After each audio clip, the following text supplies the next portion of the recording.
नमस्कार दोस्तों, मेरा नाम है सोनिया और आपका मेरे चैनल में स्वागत है। आज मैं एक भक्त की कहानी सुनाने जा रही हूँ जिनका नाम है गोराजी कुम्हार। तो आइए चलते हैं। पंढरपुर में विठलनाथ जी के परम भक्त गोराजी कुम्हार अपनी पत्नी तथा 2 वर्ष के बच्चे के साथ रहते थे। गोराजी मन में प्रभु का स्मरण करते तथा मिट्टी के बर्तन बनाते। एक दिन उनकी पत्नी पानी भरने के लिए गई तथा बालक को गोराजी के पास छोड़ गई। पहले पानी दूर दूर से लाना होता था। बच्चे को खेलता देखकर गोराजी ने सोचा कि कुछ काम कर लेना चाहिए।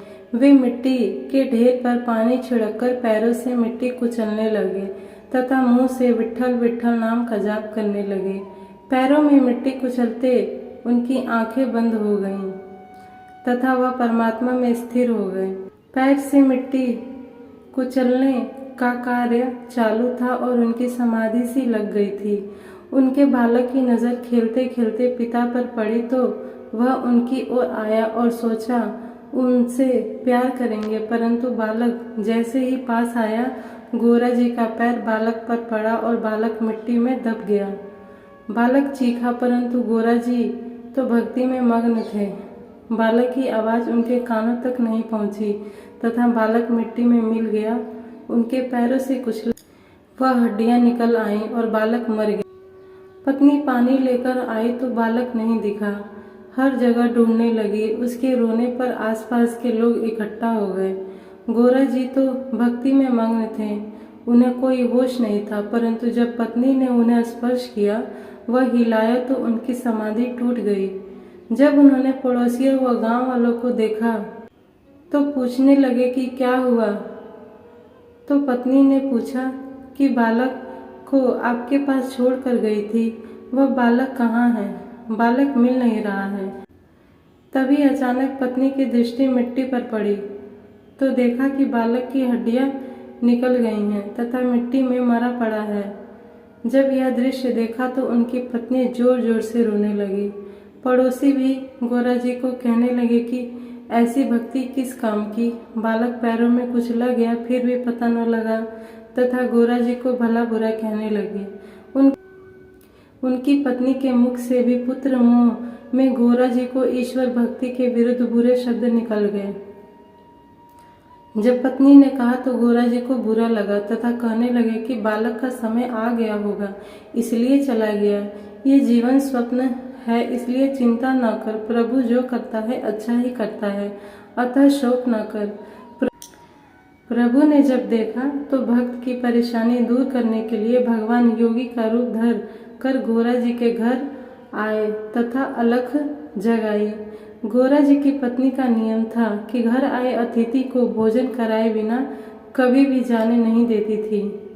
द्वार पर साधु को आया देखकर उनके पुत्र को वस्त्र से ढक दिया तथा योगी को आसन देकर भोजन बनाने रसोई घर में गई। भोजन बनाने के बाद योगी जीवने के लिए प्रार्थना की। तब योगी ने कहा कि तेरे पुत्र को बुला और जब तक तेरा पुत्र नहीं आएगा मैं भोजन नहीं करूंगा। तब गोराजी की पत्नी कहने लगी कि बालक तो खेलने गया है, आप भोजन कर लें, बालक बाद में खा लेगा। परंतु योगी जिद करने लगे कि तुम्हारे पुत्र के बिना मैं नहीं खाऊंगा। तो गोराजी की पत्नी ने कहा कि बालक मेहमान गया है, यह कहकर रोने लगी। तब योगी ने पुत्र की लाश पर से कपड़ा खींचा और बोला कि झूठ क्यों बोल रही है, तुम्हारा लड़का तो ये रहा। जैसे ही कपड़ा खींचा बालक उठ बैठा। मृत्यु को प्राप्त हुआ बालक जीवित हो गया। जब गोराजी को पुत्र के जीवित होने का समाचार सुनाने उनकी पत्नी पहुंची तब गोराजी अपनी पत्नी पर गुस्सा हुए तथा कहा कि तुम्हारे कारण मेरे प्रभु को इस पृथ्वी पर बैकुंठ छोड़कर आना पड़ा। यदि तुमने मेरे प्रभु भक्ति के बारे में भला बुरा न कहा होता तो आज मेरे प्रभु को कष्ट न होता। तेरे कारण मेरे प्रभु को दुख सहना पड़ा, इसलिए आज से तुम मेरी पत्नी नहीं हो, आज से तुम मेरी माता के समान हो। जैसे ही उनकी पत्नी ने यह सुना वो बेहोश होकर गिर गई। जब होश आया तो वह सोचने लगी कि कोई दूसरी स्त्री विवाह करके आएगी तो पति को तकलीफ होगी, क्यों न इनके साथ मेरी बहन ही शादी करवा दूं। जिससे ठीक रहेगा। ऐसा सोचकर वह अपने पीहर गई तथा माँ से बोली कि तुम्हारे जमाई को फिर से शादी करने की इच्छा है, अतः मेरी छोटी बहन की शादी इनसे करवा दो। माँ ने सोचा कि बड़ी बेटी सुखी है, जमाई भी तो अच्छे हैं, अतः उन्होंने छोटी बेटी का संबंध करने में तनिक भी नहीं सोचा तथा ब्राह्मण में नारियल विवाह के लिए भिजवाया। और पत्नी के आग्रह के कारण गोरा जी ने विवाह करना स्वीकार कर दिया। विवाह के बाद विदाई के वक्त सासू जी ने जमाई से कहा कि जैसे तुम मेरी बड़ी बेटी को अच्छा रखते हो वैसे ही मेरी छोटी बेटी को अच्छा रखना। तब गोरा जी ने कहा कि बड़ी माँ तो छोटी बहन। शादी के बाद भक्त जी घर के कार्यों में लग गए। थोड़े दिन तक जब पत्नी की बहन को पति सुख नहीं मिला तो वह लोगों से बातें करने लगे कि उसे पति सुख नहीं मिला तथा बड़ी बहन के कारण मेरी जिंदगी खराब हो गई। धीरे धीरे जब यह बात बड़ी बहन ने सुनी कि गोरा जी उसकी छोटी बहन के साथ पत्नी का संबंध नहीं रखते हैं तो उसे बड़ा दुख हुआ तथा उसने दोनों में प्रेम हो ऐसी युक्ति सोची। जब गोरा जी सो रहे थे तब एकांत में अपनी बहन को ले जाकर गोरा जी के पास सुला दिया। जब रात को गोरा जी का हाथ का स्पर्श स्त्री से हुआ तो गोरा जी जग गए तथा अपने आप को धिक्कारने लगे कि जिसे बहन माना उसको इन हाथों ने स्पर्श किया। ऐसा सोचकर गोरा जी ने अपने हाथों को काट डाला।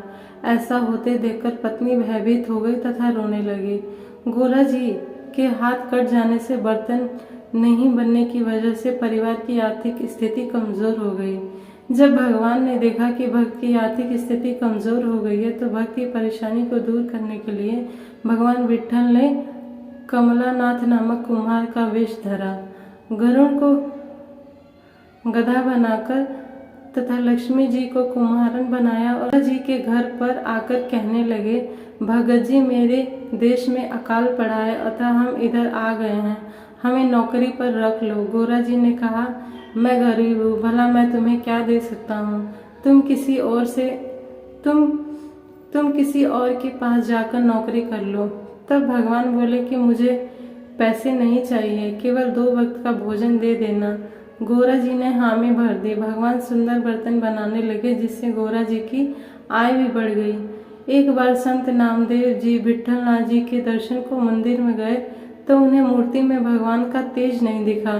तो भगवान का दर्शन करने के लिए नामदेव जी ने जैसे ही ध्यान लगाया तब पता चला कि भगवान तो गोरा जी कुम्हार के यहाँ नौकरी कर रहे हैं।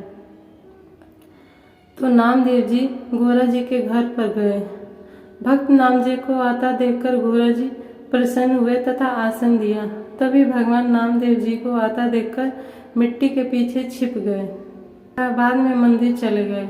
जब नामदेव जी ने गोरा जी को बताया कि तुमने भगवान को तकलीफ दी है, तुम्हारे यहाँ भगवान नौकरी कर रहे हैं, तो गोरा जी पश्चाताप करने लगे। फिर अपनी पत्नी व पुत्र के साथ भगवान के पास गए तथा भगवान से क्षमा याचना करने लगे।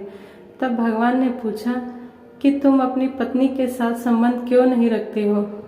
तब गोरा जी ने बताया कि सासू जी के वचन के कारण मैं संबंध नहीं रख रहा हूँ।